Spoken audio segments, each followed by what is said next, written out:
Hi, ich bin Verena von Türchen und ich zeige einmal, wie einfach es ist, Kalendersprache mit Türchen hinzuzufügen. Dazu öffnen wir unseren Kalender und klicken oben im Menü auf Kalendersprachen.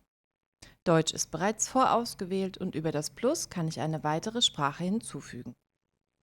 Jetzt brauchen wir ein Länderkürzel. Diese werden benötigt, um die im Browser hinterlegte Sprache des Seitenbenutzers zu erkennen. Alle Kürzel findest du auf unserem Blog. Wir wählen jetzt Englisch aus, das heißt das Sprachenkürzel EN, ein englisches Label. Und allgemeine Texte sind zum Beispiel Systemnachrichten oder andere Texte, die nicht übersetzt werden können. Hier möchte ich gerne Englisch ausgeben lassen und ich habe auch die Möglichkeit, Deutsch oder Französisch auszuwählen.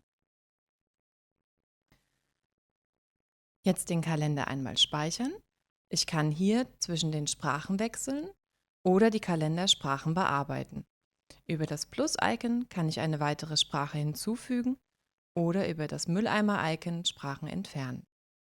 Wir wechseln nun auf unsere zu übersetzende Seite Englisch und können hier, zum Beispiel im Titel, den Text nun anpassen.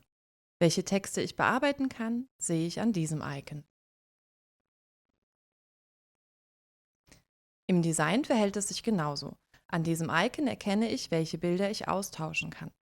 Ich könnte mein Logo austauschen und für diese Übersetzung wähle ich jetzt ein anderes Hintergrundbild. Speichern nicht vergessen.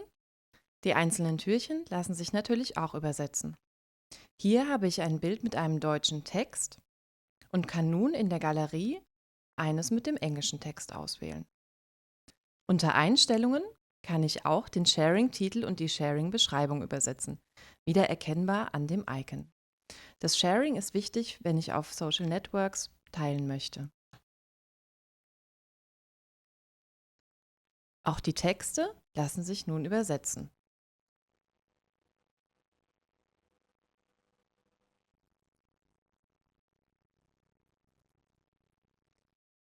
In meiner Vorschau des Kalenders kann ich nun, wenn ich ganz nach unten scrolle, den Sprachenwechsler finden.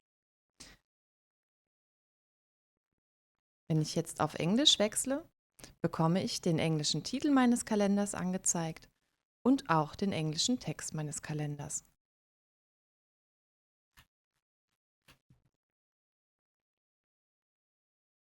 Wir brauchen den Sprachenwechsler nur für unsere Vorschau.